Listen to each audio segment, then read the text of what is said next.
Dr. Wenstrup is recognized. Thank you, Mr. Chairman. I appreciate all the input today from all the people on the panel and our members. And I want to thank Chairman Smith and Ranking Member Neal for having this hearing today. You know, when we put together the No Surprises Act, we worked with all of the doctors in Congress, Republican and Democrat, who I might say, if I can, the real protectors of patients in this world.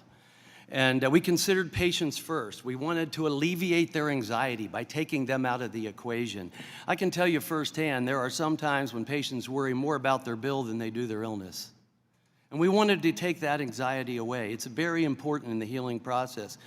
We thought about providers who just want to help patients but get reasonably paid for the work that they do and go on to see the next patient and help the next one, and not spend a lot of time in arbitration and other areas.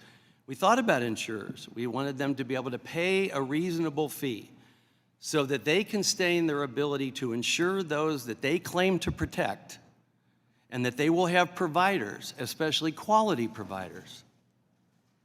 We created a system that we believed would lead doctors to want to be in network and lead insurers to strive to have doctors in network and provide their patients with a quality panel and a reimbursement to providers that was respectful of the care that they rendered to the patients and to fulfill the promises made to the patients that they insure. You know, I can remember once I had a patient in tears in my office because she said, "I chose this plan because they listed you as a member." I said, "We haven't been in it in 3 years." That was some of the motivation right there for getting some of the changes made into this bill. That insurance companies could no longer give false advertising, basically, saying this is our product when it wasn't. That's what was happening. And we go through the process where a patient wants to know what their elective procedure is going to cost. We ask the insurance company, and they say, you have to perform the procedure and then bill it first.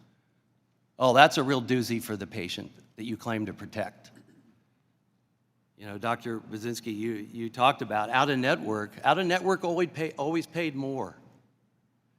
Patients always had to pay more out-of-network. They knew that, and they made that choice willingly. Those were the rules. You summed that up very well. And when, you know, here, when it looked like one committee was going to go ahead and have a benchmark, well, what had happened? We have the documents. Insurance companies immediately started sending notices out to doctors saying, we're going to reduce your fees, because this was going to work for them. Providers got the letters. We've got them. Dr. Bleier, you talked about what's happening now because of this. We're going to cut your fees. We're going to cut your fees. I mean, in situations like we have now, doctors quit taking call. I was in a large orthopedic group. You just say, we can't afford it anymore, because especially if they're out of network. We know what's going on. And without doctors, what's your product? So why are we going towards this? And at a time when HHS and other agencies, they get a cost of living increase, doctors are getting paid less under Medicare. And all this just makes it worse and worse and worse. And these are the ones that actually provide the care. I asked the rhetorical question, who would have the motives to change the clear intent of the law that we have discussed today? And why? And what were the arguments that were made? Who had the influence for these changes? It certainly wasn't Congress, because we made it very clear. I will submit for the record the 3 letters that we sent to HHS before the rulemaking process, spelling out the clear intent. We had a Zoom call with HHS Labor and Treasury, spelling out the intent before the rulemaking process. Bipartisan, we did this. And I might add that until Dr. Ruiz, who was on the call, emergency physician, until he spoke up, they wouldn't even show their faces on the Zoom call. And he said, would you mind showing us who you are? And we asked who made the decision. Nobody could answer that. Who really made the decision? Who made the argument?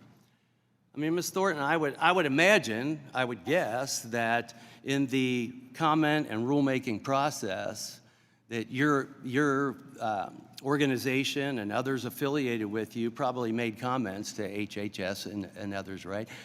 Well, my only question to you is, would you mind sharing all the communications that you had with HHS, Labor and Treasury concerning this topic? Would you mind sharing those with Congress? Yes, we're happy to have conversations with you, office, about that. Well, I'd like to see your actual communications that you sent. I appreciate that. Thank you.